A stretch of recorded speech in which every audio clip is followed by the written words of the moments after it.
দুর্বার গতিতে ছুটে চলা ভারতের অর্থনীতি ঠিক কোন খাতে বইছে? সদ্য প্রকাশিত আন্তর্জাতিক মুদ্রা তহবিল বা ওই ইন্টারন্যাশনাল মনিটারি ফান্ড মানে আইএমএফ এর তরফে যে ভারতের জাতীয় হিসেব নিকেশের রিপোর্ট প্রকাশ করা হয়েছে তা কতটা সঠিক? আইএমএফ এর সাম্প্রতিক রিপোর্টের সাথে পূর্বের রিপোর্টের মধ্যে পার্থক্য কেন? দুধে জল মেশানো হচ্ছে নাকি জলে মেশানো হচ্ছে দুধ? কোনটা সঠিক?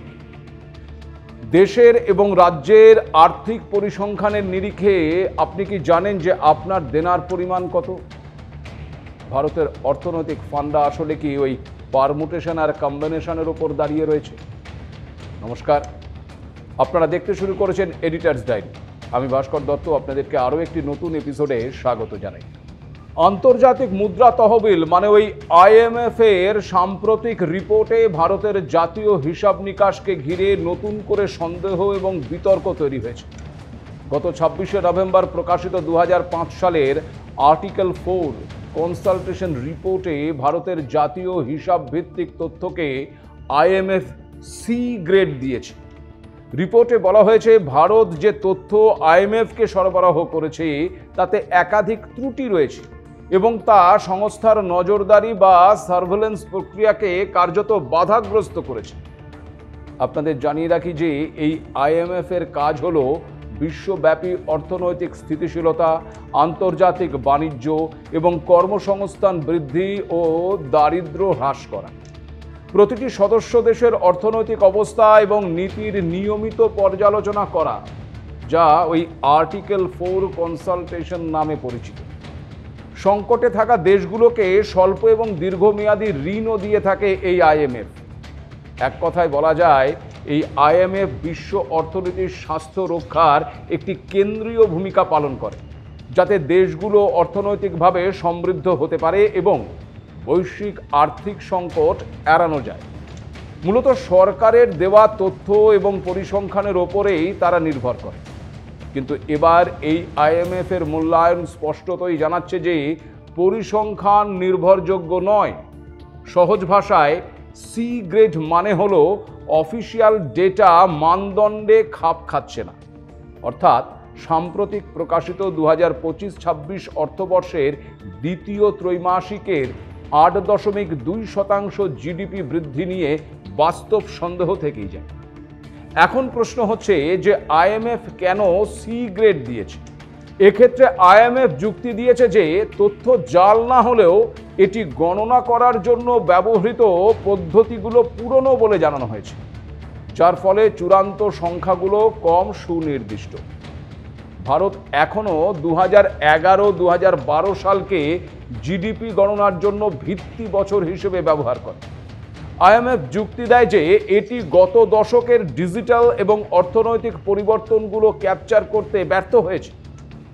জানানো হয়েছে ভারত উৎপাদনে মুদ্রাস্ফীতির জন্য উৎপাদনকারী মূল্য সূচক মানে ওই পিপিআই মানে প্রডিউসড প্রাইস ইন্ডেক্স ব্যবহার করে না, তার পরিবর্তে হোলসেল প্রাইস ইন্ডেক্স ব্যবহার করে, যে কারণে তথ্যে পার্থক্য দেখা যেতে পারে। উৎপাদন অর্থাৎ কি তৈরি করা হচ্ছে এবং ব্যয় মানে কি কেনা হচ্ছে, এর মাধ্যমে গণনা করা ওই জিডিপির মধ্যে প্রায়শই ব্যবধান থাকে, যা ইঙ্গিত দেয় যে আনুষ্ঠানিক খাত সম্পূর্ণরূপে ক্যাপচার করা হচ্ছে না। এখানে একটা বিষয় আপনাদেরকে আরও জানিয়ে রাখি যে এই আইএমএফ তাদের কাছে পেশ করা তথ্যকে 4টি বিভাগে বা গ্রেডে ভাগ করে। আইএমএফ এর তরফে ভারতের ন্যাশনাল অ্যাকাউন্ট স্ট্যাটিস্টিক্সকে সি গ্রেড দেওয়া হয়েছে, যা ওই 4টি গ্রেডের মধ্যে দ্বিতীয় সর্বনিম্ন। 4টি গ্রেডের মধ্যে প্রথম হলো গ্রেড এ, অর্থাৎ পর্যবেক্ষণের জন্য পর্যাপ্ত ডেটা রয়েছে। গ্রেড বি মানে যেখানে ডেটাতে কিছু ত্রুটি রয়েছে, তবে সামগ্রিকভাবে সেগুলো পর্যবেক্ষণের জন্য তা যথেষ্ট। আর তৃতীয় হলো এই গ্রেড সি, যেখানে ডেটাতে কিছু ঘাটতি রয়েছে বা যা পর্যবেক্ষণ প্রক্রিয়াকে কিছুটা প্রভাবিত করে। এবং চতুর্থ হলো ওই গ্রেড ডি, যেখানে ডেটাতে গুরুতর ফাঁক রয়েছে যা পর্যবেক্ষণের ক্ষেত্রে উল্লেখযোগ্যভাবে বাধা সৃষ্টি করে। খুব স্বাভাবিকভাবেই আইএমএফ এর তরফে এই রিপোর্ট প্রকাশ্যে আসার পর থেকেই শুরু হয়েছে বিতর্ক। ভারতের প্রাক্তন অর্থমন্ত্রী পি চিদম্বরম এক্স হ্যান্ডেলে করা এক পোস্টে কেন্দ্রীয় সরকারের কাছে জানতে চেয়েছিলেন আইএমএফ কেন ভারতের ন্যাশনাল অ্যাকাউন্ট স্ট্যাটিস্টিক্সকে সি গ্রেড রেখেছে। এর পাল্টা হিসেবে আবার বিজেপির অমিত মালভিয়া তিনি বলেছেন যে প্রাক্তন অর্থমন্ত্রী আতঙ্ক ছড়াচ্ছেন, কারণ তার দল হজম করতে পারছে না যে তারা যে অবস্থায় ভারতীয় অর্থনীতিকে রেখে গিয়েছিলেন সেই ফ্রেজাইল 5 অর্থনীতির মধ্যে এখন আর ভারত নেই। রাজনৈতিক এই চাপানুতরের মধ্যে না গিয়ে আসুন আমরা একটু বোঝার চেষ্টা করি ভারতের অর্থনীতি ঠিক কোন খাতে বইছে। কারণ এই আইএমএফ এর আগে ভারতীয় অর্থনীতি নিয়ে যে তথ্য দিয়েছিল তার সঙ্গে কিন্তু সাম্প্রতিক তথ্য মিলছে না। চলতি বছরে ইন্ডিয়ান ইকোনমিক্স টাইমসের গত 24শে মার্চের একটি প্রতিবেদন বলছে আইএমএফ এর এক রিপোর্ট অনুসারে দ্রুত অর্থনৈতিক প্রবৃদ্ধির ফলে ভারতীয় আর্থিক ব্যবস্থা আরও স্থিতিস্থাপক এবং বৈচিত্র্যময় হয়ে উঠেছে এবং করোনা মহামারী বিষয়টি অত্যন্ত ভালোভাবে প্রতিহত করেছে। আইএমএফ এবং ডাব্লিউবি যৌথ কর্মসূচি ফিনান্সিয়াল সেক্টর অ্যাসেসমেন্ট প্রোগ্রাম একটি দেশের আর্থিক খাতের একটি ব্যাপক এবং গভীর বিশ্লেষণ পরিচালনা করে। আইএমএফ এর ওই প্রতিবেদনে বলা হয়েছে যে 2017 সালের শেষ এফএসএপির পর থেকে দ্রুত অর্থনৈতিক প্রবৃদ্ধির ফলে ভারতের আর্থিক ব্যবস্থা আরও স্থিতিস্থাপক এবং বৈচিত্র্যময় হয়ে উঠেছে। 2010-এর দশকে সংকটময় পর্বগুলো থেকে ব্যবস্থাটি পুনরুদ্ধার করেছে এবং মহামারীকে ভালোভাবে প্রতিরোধ করেছে। এনবিএফআই এবং বাজার অর্থনায়ন বৃদ্ধি পেয়েছে, যা আর্থিক ব্যবস্থাকে আরও বৈচিত্র্যময় এবং ইন্টারকানেক্টেড করে তুলেছে। রিজার্ভ ব্যাংকের তরফে এক বিজ্ঞপ্তিতে এই আইএমএফ এবং বিশ্ব ব্যাংকের যৌথ দল কর্তৃক সর্বোচ্চ আন্তর্জাতিক মান মেনে পরিচালিত ভারতীয় আর্থিক ব্যবস্থার মূল্যায়নকে স্বাগতও জানানো হয়। কিন্তু প্রশ্ন হচ্ছে, মার্চের পর নভেম্বর, মাত্র 8 মাসের মধ্যে আইএমএফ এর রিপোর্টে এই উলটপুরাণ কেন? তবে কি ভারতকে আন্তর্জাতিক স্তরে কোথাও কি খাটো করে দেখানোর চেষ্টা হচ্ছে?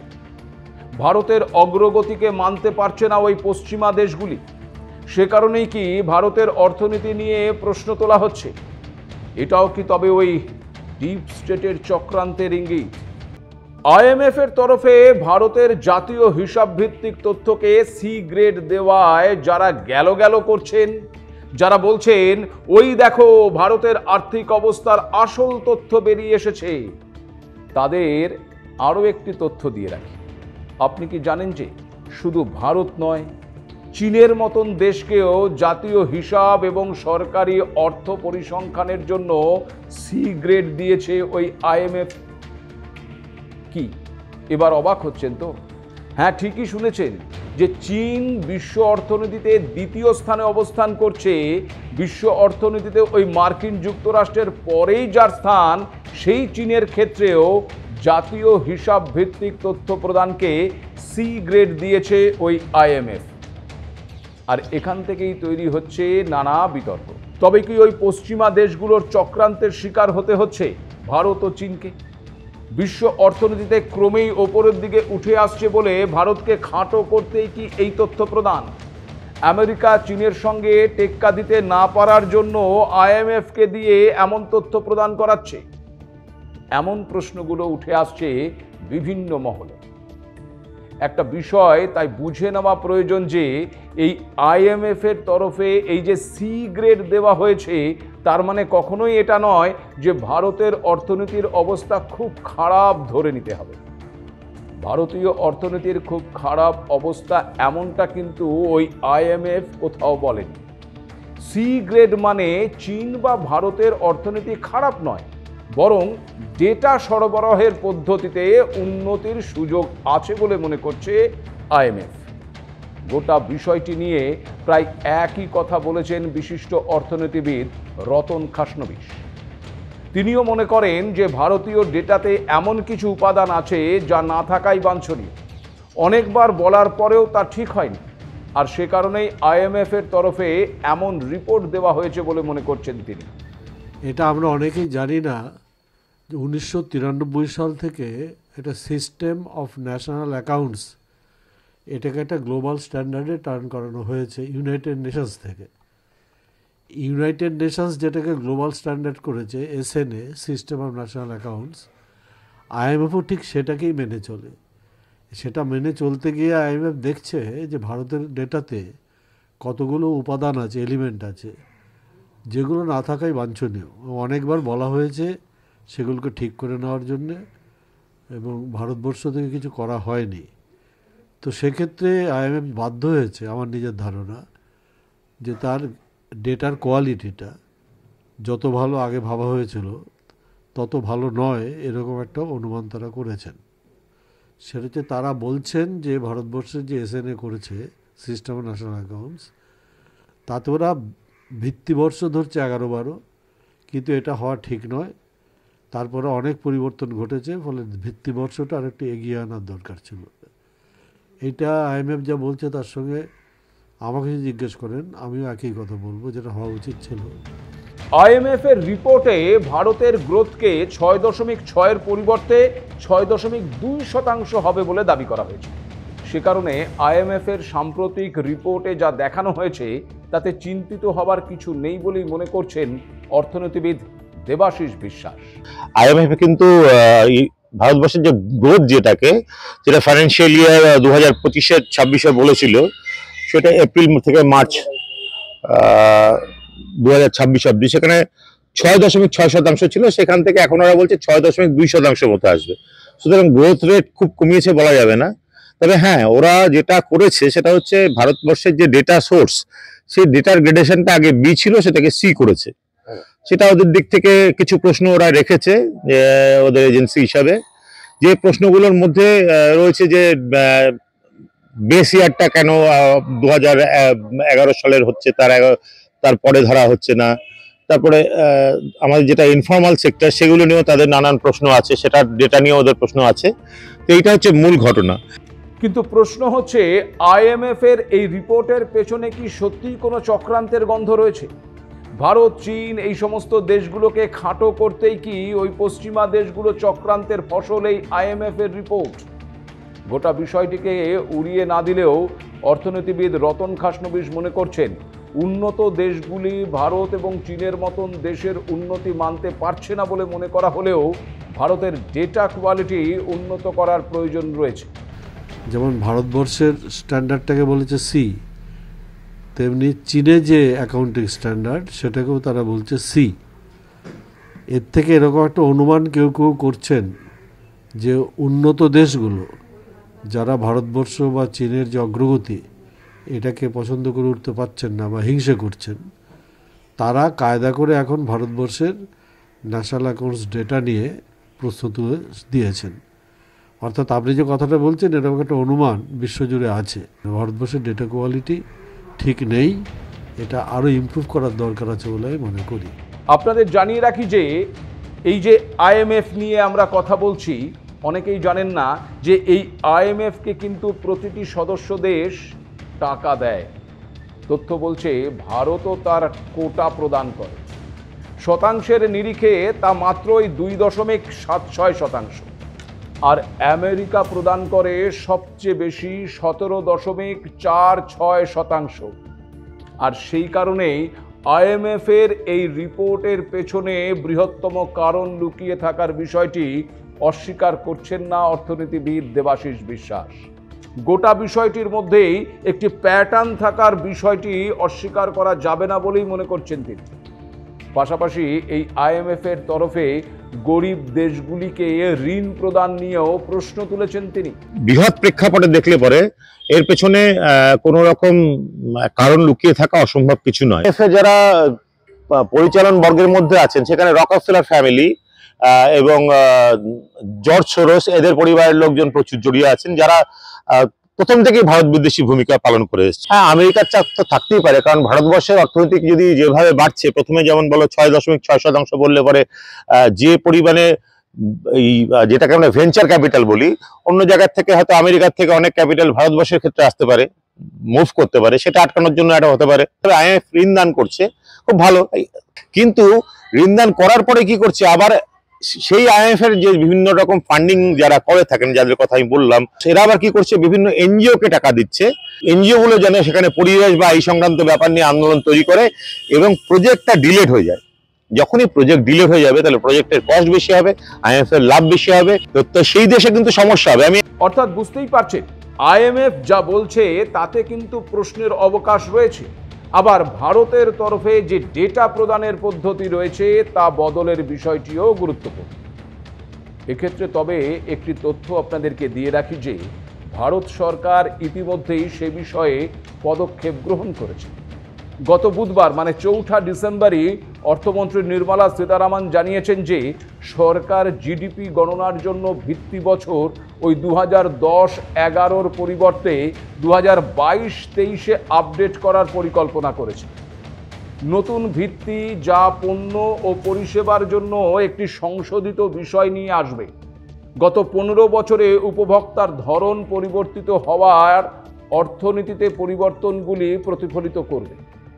নতুন সিরিজের ওপর ভিত্তি করে তথ্য আগামী 27 ফেব্রুয়ারি প্রকাশিত হবে এবং বর্তমান ভিত্তির ওপর ভিত্তি করে প্রথম অগ্রিম অনুমান আগামী 7 জানুয়ারি প্রকাশিত হবে।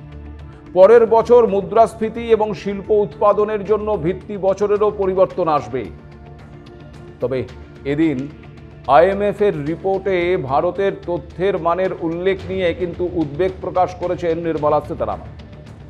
অর্থাৎ কেন্দ্রের এই সিদ্ধান্ত থেকে একটা বিষয় পরিষ্কার, ভারতের ডেটা প্রদানের ক্ষেত্রে কিছু সমস্যা ছিল যা এতদিন পরিবর্তন করা হয়নি। এক্ষেত্রে বলা যায় যে দের আয়ে দুরুস্ত আয়ে। ভারতের বাজার এই মুহূর্তে গোটা বিশ্বের কাছেই অত্যন্ত গুরুত্বপূর্ণ, সেক্ষেত্রে সঠিক ডেটা থাকাটাই বাঞ্ছনীয়। সম্প্রতি ভারতের মুদ্রার যে রেকর্ড পতন লক্ষ্য করা গেছে তা কিন্তু উদ্বেগজনক বলেই মনে করছেন অর্থনীতিবিদরা। টাকার দাম কমতে কমতে 90 টাকার গণ্ডিও পেরিয়ে গেছে। বৈদেশিক মুদ্রা বাজারে স্থিতিশীল হওয়ার কোনো লক্ষণ নেই টাকার। বিশ্বজুড়ে বিনিয়োগকারীরা ভারতীয় বাজার থেকে জমা পুঁজি তুলে নেওয়ার ফলে নজিরবিহীনভাবে তলানিতে ঠেকেছে ভারতীয় মুদ্রার দর। বেশিরভাগ দেশেরই স্থানীয় মুদ্রার বিপরীতে ডলার শক্তিশালী হওয়ার কারণে কয়েক সপ্তাহ ধরেই এই প্রবণতা দেখা যাচ্ছে। দুর্বল টাকার কারণে রপ্তানি থেকে আয় কমেছে, আবার আমদানি খরচ বাড়াচ্ছে তলানিতে ঠেকা ওই টাকার দাম। আর্থিক ক্ষেত্রে বেশ কিছুটা অনিশ্চয়তার প্রভাব পড়ছে শেয়ার এবং মুদ্রায়। ঘাটতিকে লক্ষ্যের মধ্যে বেঁধে রাখার ক্ষেত্রে সমস্যায় পড়তে পারে কেন্দ্র। এই অবস্থায় রিজার্ভ ব্যাংকের হস্তক্ষেপ জরুরি বলে মনে করছেন অর্থনীতিবিদদের একাংশ। ফলে ভারতীয় অর্থনীতির গতি বজায় রাখতে এবং বাজারে স্থিতাবস্থা আনতে সুনির্দিষ্ট পরিকল্পনার ভীষণভাবেই প্রয়োজন রয়েছে। আজ এ পর্যন্তই, নমস্কার।